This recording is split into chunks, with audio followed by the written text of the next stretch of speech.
It certainly has been an eventful year with elections and politics across the African continent. The most recent election in Liberia has seen retired football star George Weah likely to become the country's 25th president. There was the Kenyan elections that had to be rerun as well. On the other hand, President Jose Eduardo dos Santos said that he would step down ahead of Angolan elections. Rwandan President Paul Kagame seeked a third term. Let's not forget about what happened recently in Zimbabwe, the ousting of former President Robert Mugabe from 37 years in power. But to unpack these and other stories, of course, I'm joined by Advocate Sipho Mantula. He's a researcher at the Institute for Dispute Resolutions in Africa at UNISA. Prof, Advocate, good morning. Thank you so much for coming through. Refreshing morning, Palisa, and to the viewers. Thank you so much. Where do we even begin? All right, let's start this way. Monrovia, I think if we start in West Africa. In West Africa? Okay. And again, maybe to raise the issue around the responsibility of the social media users, including our own executive yesterday.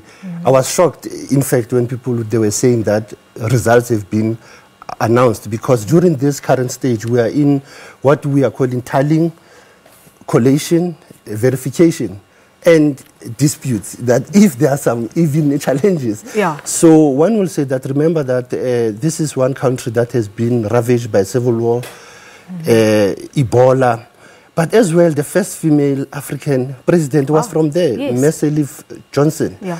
And if one looks at the current issues, was that the law played its role. This elections was based on a court litigation between October and the last month.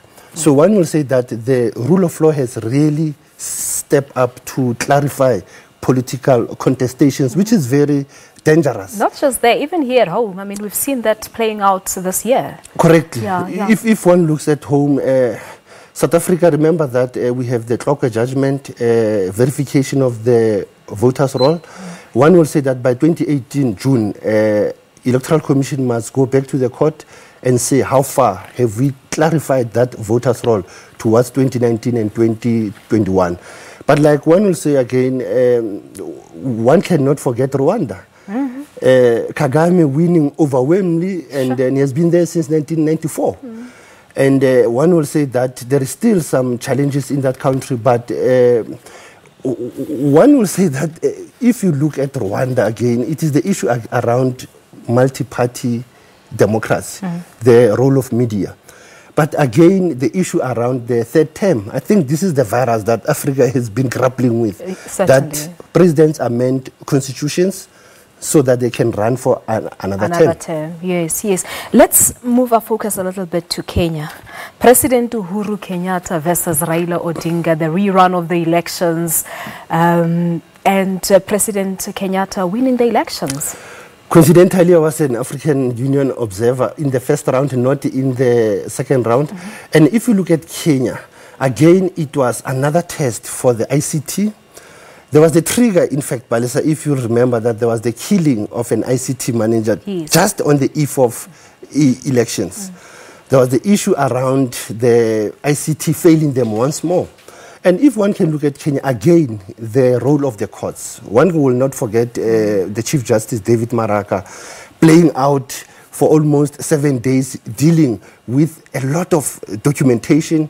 There were more than 40 legal experts in that case. It took them a few days, more than 50 to 60,000 documents that were being brought forth. And that judgment nullified the August 8 elections. And hence there was Rerun once more. There was ICT challenges. Raila Odinga was drawing from the elections as well. And Odinga again is another serious challenge as an elder that he has been contesting this since the time of Kibaki, Uhuru. And I think for him to withdraw, it was not a good move. And again claiming to go for having his own inauguration, and the issue of separation as well, dividing Kenya. Because the issue of ethnic politics play out in Kenya, even if Kenyans deny that, but the issues of ethnic politics. It's there. All right.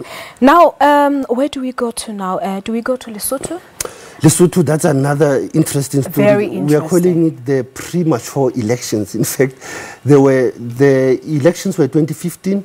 They were due in 2019, in fact. But come 2017, there was a vote of no confidence against the then Prime Minister.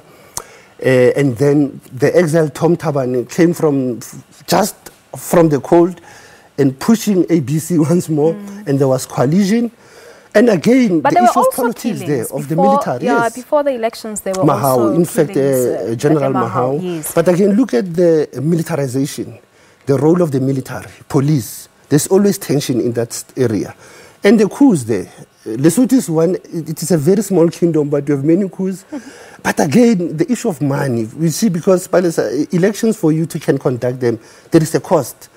They have caused the SADC to put more money into them, when actually this money could have gone to Democratic Republic of Congo, which is again still ailing to have elections. Yeah, but what's your take on the current government? They call it 4x4 in Lesotho, with the Prime Minister Tom Thabane. Tom Thabane, I think the issue that is waiting now is the issue of national dialogue to deal with their constitution, security sector reform. But again, to have this multi-party democracy, remember that we have new parties that were part of the state, in fact. So in that kingdom, there was new political actors in the game. But the issue of national dialogue is very critical. So that's what should happen, because we've also seen the former Deputy Prime Minister fleeing to South Africa, apparently. Just even recent. But again, this is a good timing for the newly elected ANC president, because he was a SADC mediator. Facilitator. I think President Cyril Ramaphosa of ANC, and as the deputy president, facilitator of SADC, should work around bringing the civil society and the actors for this national dialogue, which is overdue, as well as DRC, because President Zuma has been sitting on the question of DRC special envoy. So there's a need for the new envoy to deal with the DRC situation as well. Just before we go to Zimbabwe, let's just go back to Nigeria a little, where we've seen the release of kidnapped girls happening earlier this year by Boko Haram. What's that saying? I think this is a good move, but it says General Buhari fasted a lot for them. He was sick at some point, 100 days in the foreign hospitals.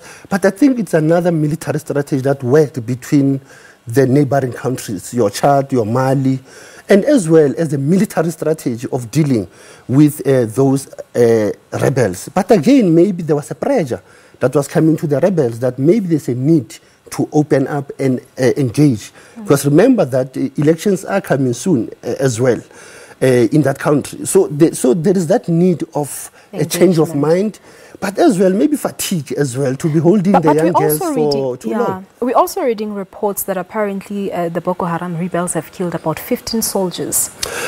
You know, those killings will always go on, because this is an area where you have natural resources, you have issues of state governance, you have the issues of religious issues.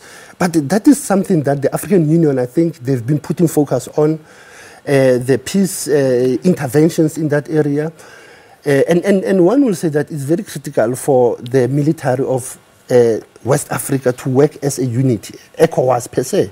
You look at these elections we have been talking about, there is a role of ECOWAS military intervention force. All right, now off to Zimbabwe. Maybe before Zimbabwe, what about Angola? I think before Zimbabwe, let's look at Angola. Angola. It was very historic. Very. A president who sat for 37 years, Sure. Eduardo dos Santos. But again, this new president, he's a former defense minister who actually dealt with the daughter of the president on the issue of economy immediately. So I think this is to show that Angola, it is moving towards a new change. But Angola as well, interesting. There was a litigation as well. There was a court issue that the opposition parties raised and alleged vote rigging. But that matter was being put aside by the court. And end of September, there was a new president, Joao, as the former defense minister and the vice president of the ruling party. Future elections, 2018, elections in Egypt, Sierra Leone, Mali and Zimbabwe. But I suppose let's just hold the thought a little bit and focus on Zimbabwe, because we're running out of time. Were you expecting what we saw happening in Zimbabwe? You know, Zimbabwe is the issue of political factions. Remember that it was the G40 and the La Costa. Yes. That political impasse of the factions caused the military to intervene on the executive. So one will say that the civil and the military relations in Zimbabwe was lacking. But as well, one cannot even define it as a coup, because Zimbabwe, I mean, can say there were elements, but the African Union was grappling to say, but Zimbabwe have not ratified the African Charter on elections. They have ratified it, but they've not signed into it in terms of making it into a law.